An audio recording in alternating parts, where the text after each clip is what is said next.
Alright, folks, good morning. Saturday, March 5th, 2016. Just woke up. We apologize for the radio yesterday. Didn't really see any news in the NBA that I thought was worth it, so we didn't do anything. Doing a little quick take here this morning. Saw something last night regarding the NFL and their draft process. They asked Eli Apple, who is a cornerback from Ohio State, if he is gay. One of the coaches for the Atlanta Falcons. The coach has not been identified, but Eli Apple claims that the question was made. Now, I didn't do this. There was some news about a week and a half ago. Scouts at the combine asking these weird questions. Do you find your mom attractive? Would you kill someone with a knife instead of a gun? If you could kill someone and get away with it, would you? I didn't really go much into it. There's always been these things, these rumors at the when it's the process of the NFL draft. But I had to do it after this one, and I'm in no way a supporter of gay rights or anything like that. But the fact is, you still can't ask these questions on any other job interview in America. You can't ask someone if they're gay. You can't even ask someone if they're married. So it's not like I'm doing this video because of my beliefs and what I may or may not think of homosexuality. You can't ask someone if they're married or if they have a girlfriend or even how old they are.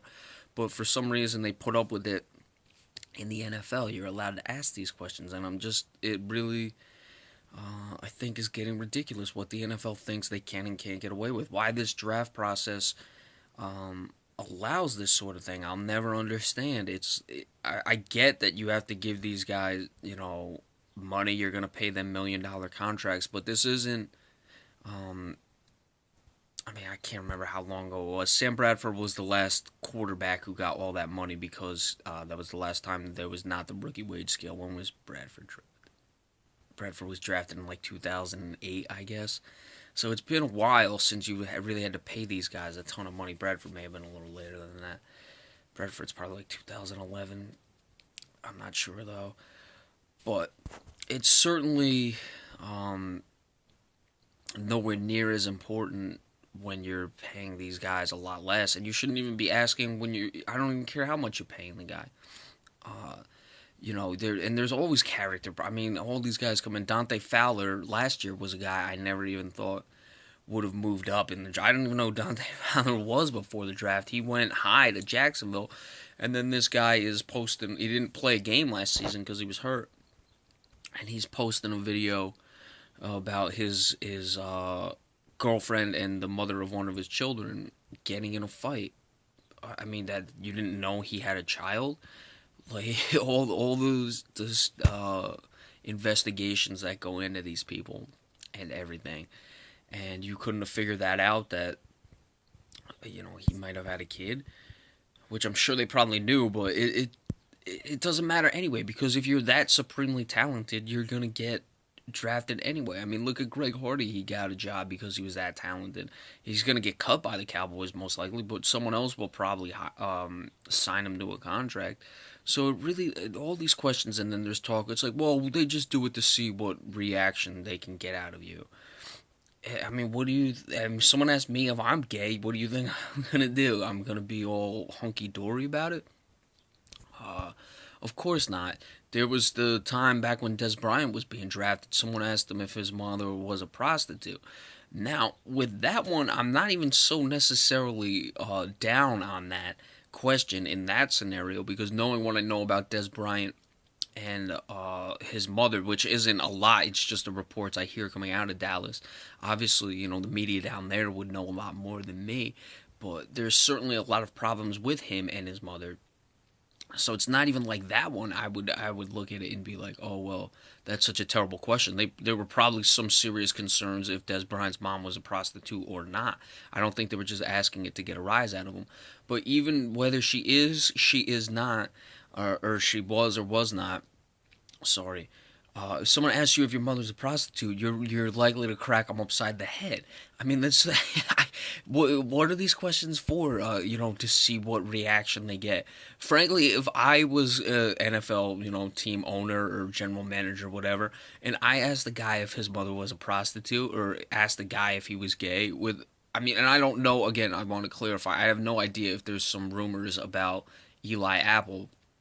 It doesn't seem it the way Apple said they phrased the question was like, so do you like men? Like trying to catch him off guard. So I don't think Eli Apple's gay. But again, going back to like if I was an NFL team owner and I asked someone if they're gay or if their mom's a prostitute or maybe to some extent would you kill somebody, but certainly the first two questions, I'd be more disappointed if the guy didn't try to hit me in the face.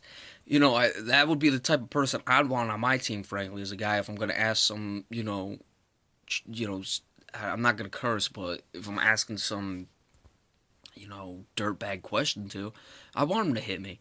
So I don't know what are these guys supposed to do either. It's just this whole draft process has gotten ridiculous. So it is what it is, and I just wanted to make a take on that. You can't be asked, these are illegal questions, so you can't ask these people these sort of things. So we'll see what punishments come down. Instead, they're gonna talk about deflated footballs or whatever. It's still going on. That happened 2 seasons ago now.